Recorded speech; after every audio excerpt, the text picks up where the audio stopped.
Tu n'arrives pas à atteindre tes objectifs et tu ne sais plus comment t'organiser? Tu as l'impression que tes journées passent trop vite et que tu n'arrives jamais à faire tout ce que tu avais prévu? Ne t'inquiète pas, tu n'es pas seul. Dans cette vidéo, je vais te partager des méthodes simples, concrètes et surtout efficaces pour booster ta productivité au quotidien et sans te surcharger.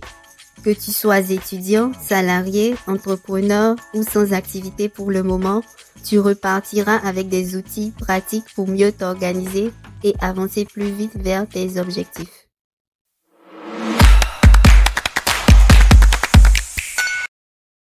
Le contenu de cette vidéo est inspiré du livre intitulé « Plus tard, c'est maintenant » de Brian Tracy. La vidéo de la semaine dernière qui explique les stratégies pour vaincre la procrastination a aussi été inspirée de ce livre.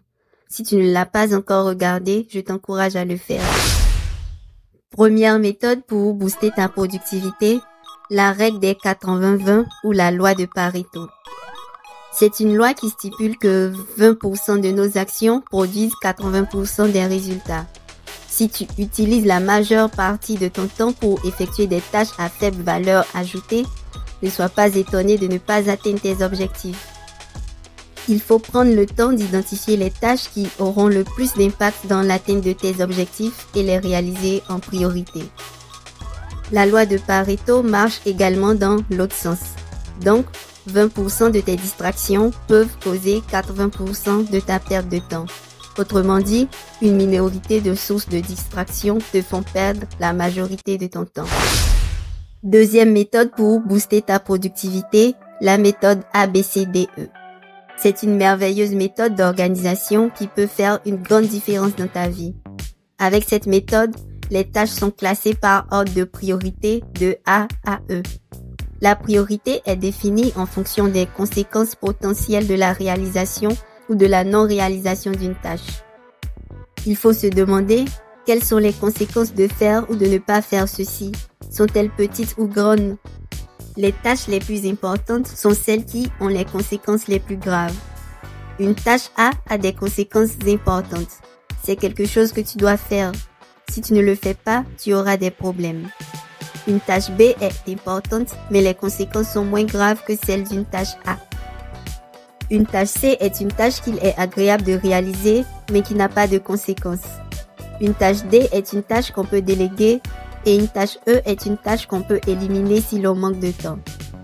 Si on a plusieurs tâches du même type, on peut les classer A1, A2, A3 ou B1, B2, B3. Il faut réaliser les tâches par ordre de priorité en commençant par les tâches de classe A, puis les tâches de classe B et ainsi de suite. Troisième méthode pour booster sa productivité, c'est de créer un sentiment d'urgence. Les gens les plus productifs ont un sentiment d'urgence qui les pousse à agir rapidement. Ils savent que le temps ne leur appartient pas et font ce qu'ils ont à faire tout de suite. Stop! Es-tu abonné à cette chaîne? Si ce n'est pas le cas, je t'encourage à le faire pour nous donner plus de force. Ne procrastine pas s'il te plaît, abonne-toi maintenant et active la cloche de notification. Quatrième méthode pour booster ta productivité, la décomposition des tâches. Parfois, c'est l'immensité d'une tâche qui nous pousse à procrastiner.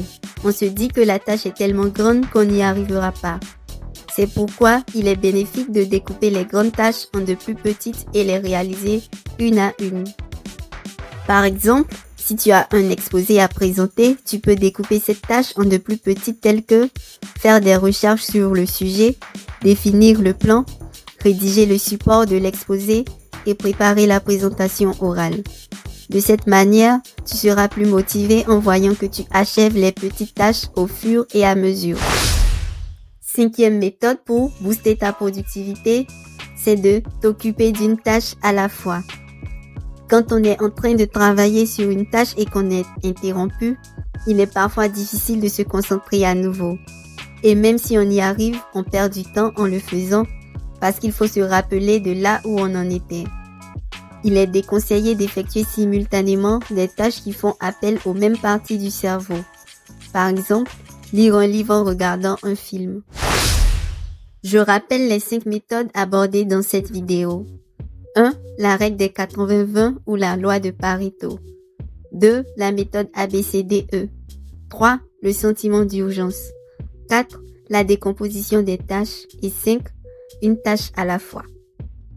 Si cette vidéo t'a aidé, n'oublie pas de l'aimer et de la partager pour en faire bénéficier d'autres personnes. L'objectif de cette chaîne est de partager la connaissance parce que le savoir est une arme. Une nouvelle vidéo est publiée chaque samedi. Abonne-toi à cette chaîne et active la cloche de notification si tu veux être informé des prochaines vidéos.